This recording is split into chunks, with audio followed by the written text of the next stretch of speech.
শেখ আব্দুর রাজ্জাক বিন ইউসুফ হাফিজাহুল্লাহ, তাকে যে মানুষ কতটা ভালোবাসে এইটাই এখন আমি বুঝতেছি। কারণ আমি যেই কয়টা ভিডিও বানাইছি, শেখ আব্দুর রাজ্জাক বিন ইউসুফ হাফিজাহুল্লাহর ভিডিওটি বেশি ভাইরাল হয়েছে বা বেশি মানুষরা দেখেছে। আমার কিন্তু দর্শক খুবই কম। আমার এই চ্যানেলটা নতুন, একদমই নতুন, কিন্তু শেখ আব্দুর রাজ্জাক বিন ইউসুফ হাফিজাহুল্লাহকে মানুষ এত যে ভালোবাসে বুঝতাম না। মানুষ দুইটা দল হয়ে গেছে। কিছু লোক আছে শেখ আব্দুর রাজ্জাক বিন ইউসুফ হাফিজাহুল্লাহর নাম শুনতেই পারে না। আরেক দল আছে শেখ আব্দুর রাজ্জাক বিন ইউসুফ হাফিজাহুল্লাহর যে দেখা গিয়েছে তার একটা মাহফিল করেছে ময়মনসিংহ, সে আছে এবং গাজীপুর বা মাওনা বালুকা এরকম জায়গায় একটা অবস্থানে আছে, কিন্তু সে শুনেছে যে সেখানে তার মাহফিল একটা আছে, কিন্তু সে আর বাসায় থাকতে পারে না। যারা এরকম শেখ আব্দুর রাজ্জাকের ভক্ত, সে তাকে দেখার জন্য, তার বয়ান শোনার জন্য সে কিন্তু দেখা যাচ্ছে গাজীপুর থেকে, মাওনা থেকে, বালুকা থেকে বা বিভিন্ন জায়গা থেকে সে তার মাহফিল অংশগ্রহণ করে। তার মাহফিলে মানুষ শেখ আব্দুর রাজ্জাককে কত ভালোবাসে। আমি কিন্তু ছোট থেকেই একদম, যখন আমি বুঝবান হয়েছি, আগে কিন্তু আহলে হাদিস হানাফি কিছু বুঝতাম না, কিন্তু যখন একটু বুঝবান হয়েছি তখন থেকে আপনার আহলে হাদিস হানাফি বুঝতেছি যে কতটা পার্থক্য। এবং আমি ছোট থেকেই শেখ আব্দুর রাজ্জাক বিন ইউসুফ হাফিজাহুল্লাহর বক্তব্য শুনতেছি। তার বক্তব্যগুলোতে যা শিখা যায় কিন্তু অন্য আলেমদের থেকে তা কিন্তু শিখা যায় না। আপনি তার আগের বয়ানগুলো শুনবেন আপনারা যারা আছেন আমার দর্শকরা। তার 2010, 12, 8, 2008, 10, 12, 14, 16 এই বয়ানগুলো আপনি শুনবেন, 17 এই বয়ানগুলো শুনবেন।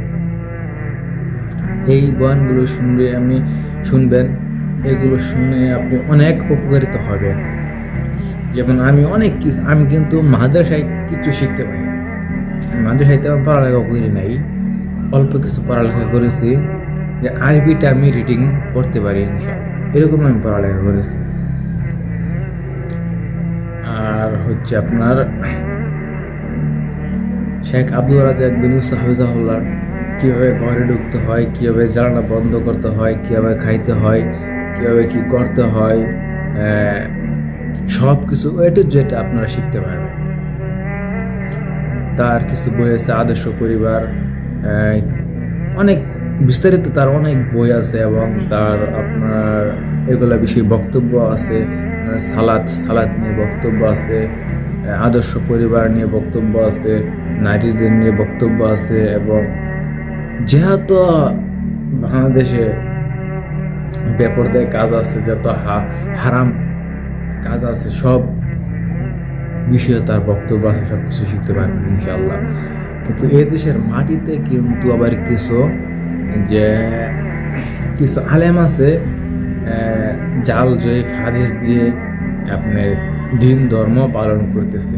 এগুলো বক্তব্য শোনা যাবে না, কোনো প্রমাণ ছাড়া কোনো কথা শোনা যাবে না, কোনো দলিল ছাড়া কথায় কথায় বলতে হবে মুহাম্মদ সাল্লাল্লাহু আলাইহি সাল্লাম বলেছেন, আল্লাহ বলেছেন, এবং সেই কথাগুলো শোনা যায় এবং হাদিস কোরআনের কথাগুলো শোনা যায়।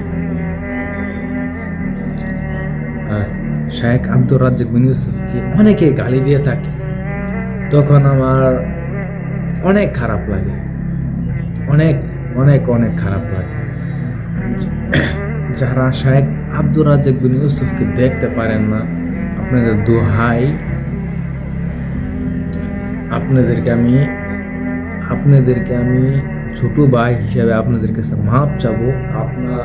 আপনারা তাকে না দেখতে পারেন, তার বয়ান না শুনেন, কিন্তু তাকে গালি দিবেন না।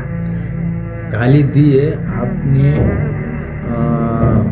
আপনি যে গালি দিচ্ছেন, আপনার তো পাপ হচ্ছেই, কিন্তু যে কারণে আপনি গালি দিচ্ছেন, সে যদি সেই কাজটা না করে, সেটা কিন্তু আপনার উপর পড়ে যাবে।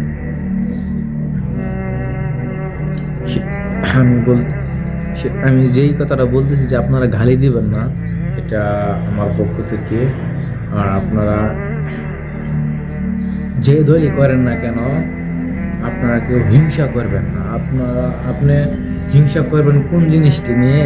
সেটা হচ্ছে আপনার ভাই, ধরেন আপনার এক পরিচিত ভাই বা আপন ভাই, সে কীরকম আমল করতেছে, আমি কীরকম আমল করতেছি, তার আমল কি আমার চেয়ে বেশি হয়ে গেছে, এটা আপনি চিন্তা করে এটা হিংসা করতে হয় না, যে তার চেয়েও আমার আমল বেশি করতে হবে। এটা নিয়ে আপনি হিংসা করেন যে আমার ভাই তো আমার থেকেও বেশি আমল করতেছে, দেখি আমি তার থেকেও বেশি আমল করতে পারি কিনা। সেই এটা মাথায় চিন্তা রাখবেন। আর অবশ্যই যে আমলগুলোই করেন না কেন, যেই মাযহাবি মানেন না কেন, আমি কোনো মাযহাবের বিরুদ্ধে কথা বলবো না। আমি আগে অনেক আহলে সুন্নাতদেরকে, কিছু আলেম আছে বন্ড, কিন্তু আমি অনেকের নাম বলেছিলাম, কিন্তু সেটা বলাটা ঠিক হয় নাই। সেজন্য আমি তাদের কাছে ক্ষমা চাইবো, যেহেতু আমি ইউটিউবে ভিডিও বানাইছি কিছু, সেই কারণে আমি ইউটিউবেই তাদের কাছে আমি ক্ষমা চেয়ে নিব, আল্লাহ মাফ করুক। আর আপনারা কেউ গীবত করবেন না, যে যতটুকু আমল করতে পারে সেটাই তার কাছে থাকবে। আসসালামু আলাইকুম ওয়া রাহমাতুল্লাহি ওয়া বারাকাতুহু।